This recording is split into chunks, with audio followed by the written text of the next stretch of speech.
Primarily, called myself an upwinder. Being in Clark County, Nevada, we didn't qualify as a downwinder because even in my youth for a couple of years at Indian Springs, Nevada, we were kept upwind of the main test site facilities. And then when we moved to Las Vegas, they made sure the wind was blowing where the clouds would not get into a large population center like Las Vegas. My father was a carpenter in the early 50s, building the towns that they show being blown up in the videos and the news clips and stuff. So living at Indian Springs, which is right on the edge of the test site, but I really wasn't a downwinder. I was an upwinder because they made sure the wind was blowing the other way before they would set one off. And because their main goal was to keep the cloud over the United States or inside the United States borders as long as they could, to keep foreign countries, Russians or Chinese or anybody, from being able to take air samples. Oh, interesting. Which unfortunately that meant it was either the wind patterns, they made sure we're going either northeast or southeast.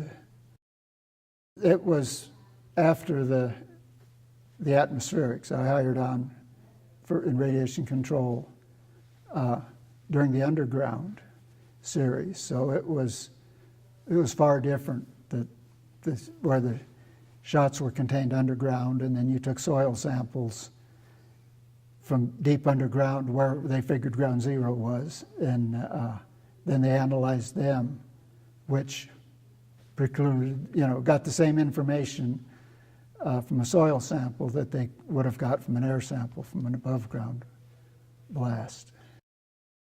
I can remember shots in, well, I guess it must have been in high school in Las Vegas. And the Fremont Hotel was the highest building in Las Vegas. And a bunch of us went up with a string and a pocket knife to see if the hotel was going to rock. And there were scientists up there that then had all this equipment, seismic equipment.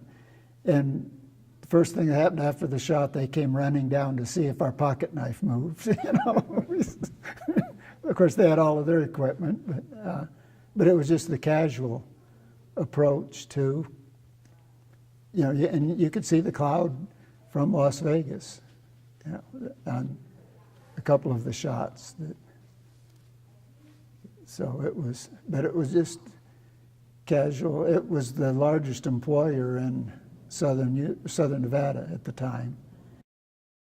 I can remember my father coming home and the security clearances he had to have and everything, and commenting and reading the newspaper to find out what actually was going on. You knew your little job you had to do, but to what the big picture was, you generally got it from the local newspaper.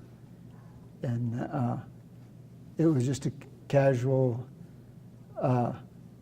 very little information put out about the effects of low-level radiation that, on health hazards and stuff. My father, but in his 80s died of cancer, but he'd been working out there since the 50s, so since the 1950s. So, I mean, he worked 50 years out there and stuff. So it hasn't affected me as much, at least that I know of. But my personal thought is there's a lot of genetics involved with your sensitivity to radiation, the same as there is for allergies and other stuff.